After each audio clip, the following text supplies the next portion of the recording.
আজকে একটা ছোট্ট গল্প দিয়ে শুরু করি। আমি যেই এলাকাতে থাকি সেই এলাকার একটি সার্টেন ডিস্টেন্সে একটি অটো চলে। সেই অটোটায় যদি কখনো আপনারা কেউ এদিকে এসে থাকেন তাহলে দেখতে পাবেন যে অটোটা খুব সুন্দর করে সাজানো।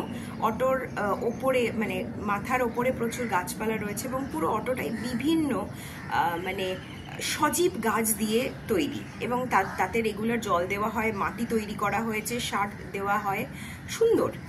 তো আমি একদিন সেই অটোতে উঠি লাকিলি এবং ওনাকে আমি জিজ্ঞেস করি যার ওই অটোটা যে আপনার এই আইডিয়াটা কোথা থেকে আসলো। তো তখন উনি একটা খুব সুন্দর কথা বললেন। উনি বললেন যে আমি যেই বাড়িতে থাকি সেই বাড়িটা আমার নিজের নয়, আমি রেন্টে থাকি, একটা ছোট্ট ঘর, এবং সেই ঘরে আমি গাছপালা লাগাই, সেটা আমার বাড়িওয়ালা পছন্দ করেন না। কিন্তু এই অটোটা আমি নিজের পয়সায় কিনেছি এবং আমার পরিবেশের প্রতি একটা দায়িত্ব মনে হয় যে আমারও একটা পরিবেশকে কিছু ফেরত দেওয়া উচিত। এত গরম, তো আমার এই অটো ছাড়া আমার নিজের বলতে কিছু নেই। তো আমি সেই জন্যই অটোটাকেই এই গাছ দিয়ে সাজিয়েছি। যেই ঘরটাকে আমি তৈরি করতে চেয়েছিলাম সুন্দর করে, সেটা আমি আমার এই অটো দিয়ে তৈরি করেছি। এবং তাতে শুধু পরিবেশের নয়, এই গরমের মধ্যে যে কজন আমার অটোতে উঠছেন তাদেরও কোথাও না কোথাও একটু শান্তির অনুভূতি হচ্ছে, একটু ঠান্ডার অনুভূতি হচ্ছে, এবং এই গাছগুলো সুন্দর সজীব থাকছে।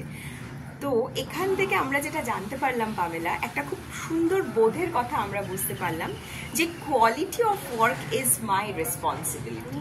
তার কারণ দেখ, উনি হয়তো সোকল তথাকথিত আমাদের সমাজের অনুযায়ী খুব সামান্য একটি গাড়ি চালান, অটো গাড়ি চালান। আমাদের সমাজ তো এখনো ওভাবেই ভাবে, কিন্তু এই কাজটাকেও তিনি কতটা ক্রিয়েটিভ ভাবে করছেন এইটাই কিন্তু দেখার। মানে আমি কাজটাকে, আমার যেই কাজটার জন্যই আমাকে রুজি রোজগার চালাতে হয় বা যা করছি, আমি শুধু রুজি রোজগার বলে না, যেটাই আমি করছি সেটাকে আমি কতটা রেসপন্সিবিলিটি নিয়ে করছি। এবং সেটাই কিন্তু আজকে কিন্তু ওই ভদ্রলোককে কেউ অটো কাকু, অটোওয়ালা বলে চেনে না। আজকে কিন্তু ওই এলাকাতে ওনাকে সবাই বলেই চেনে, গাছ অটো কাকু বলে। তো এই যে সম্মানটা, উনি ওনার signature of work is my responsibility. আমার সিভিতে আমি অটো চালক না, আমি কলেজের টিচার না, আমি একজন ডাক্তার, একজন ইঞ্জিনিয়ার, সেটা থেকেও সব থেকে বেশি ইম্পর্টেন্ট আমি কেমন মানুষ। আমি বিইং আ হিউম্যান বিইং, মানে বিইং আ হিউম্যান, আমি কোন দায়িত্বটা পূরণ করছি, আমার কর্মের মাধ্যমে আমি কোন দায়িত্বটা পূরণ করছি। তাই জন্য এখানে যেটা খুব আমাদের চোখে আঙুল দিয়ে দেখানো হলো, ওই বইটায় আমরা যেটা পড়েছিলাম, the 6 pillar of self esteem, আপনাদের তলাতে আমরা বইটার রেফারেন্স দিয়ে দেবো। এই বইটার মধ্যে যে এই সেকেন্ড বক্তব্যটা ছিল, এটা খুব সুন্দর করে প্র্যাকটিক্যাল লাইফে আমি ওই ভদ্রলোকের মধ্যে দিয়ে দেখলাম। তো এই জিনিসগুলো আমার মনে হয়, এই বোধগুলো আমাদের আসতে হবে যে CV is not so important what is the quality of our work, CV or resume, but the most important is the signature of my work or the quality of my work or the responsibility is the most important part of our responsibility. আমরা সেই কাজটাকে কি করে পূর্ণ করছি, কতটা quality time তাকে দিচ্ছি, এটার উপরেই মনে হয় পুরোটা নির্ভর করে আছে।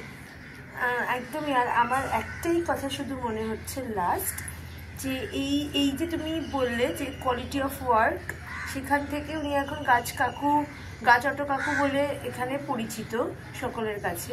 মানে একটা আমি মানে স্ট্র্যাটিফিক জিনিস সেখানে দেখতে পাচ্ছি, যে মানে আমার যখনই কোয়ালিটি অফ ওয়ার্কটা ভালো হচ্ছে, তখন অটোমেটিক্যালি যে আমি রেসপন্সিবল এবং আমার রেসপন্সিবিলিটির যে জায়গাগুলো, সেগুলো অনেক বেশি হাইলাইটেড হচ্ছে।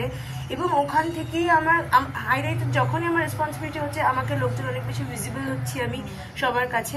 এবং ভিজিবিলিটির পরে আমরা কিন্তু রেসপেক্টটা চলে আসছে, যেহেতু আমার কাজটা এবং কি কাজ করছি সেইটা লোকজন দেখতে পাচ্ছে, এবং এটাই টার্ন ব্যাক টু মি, মানে আবার আমার কাছেই ফেরত আসলো। এবং লাস্ট পর্যন্ত কি হলো, যে আমার সেলফ এস্টিম এতটাই বুস্ট হচ্ছে, সেলফ কনফিডেন্স এতটাই বাড়ছে, যে আমার মধ্যে সোসাইটার এই স্ট্রাকচারটা থাকছে না যে আমি শুধুই অটো চালাচ্ছি, সেই জন্য আমার কাছে জাস্ট প্যাসেঞ্জার উঠছে। কারণ ওনাকে দেখলেই লোকজনের চোখে মুখে একটা অন্যরকম এক্সপ্রেশন, আনন্দ চলে আসছে, কারণ তার চারপাশে গ্রিন। হ্যাঁ, তো আমিও এটাই মনে করি যে আমাদের অনেক বড় বড় রেসপন্সিবিলিটি নেওয়ার দরকার নেই যে সমাজকে এটা করে দেবো ওটা করে দেবো।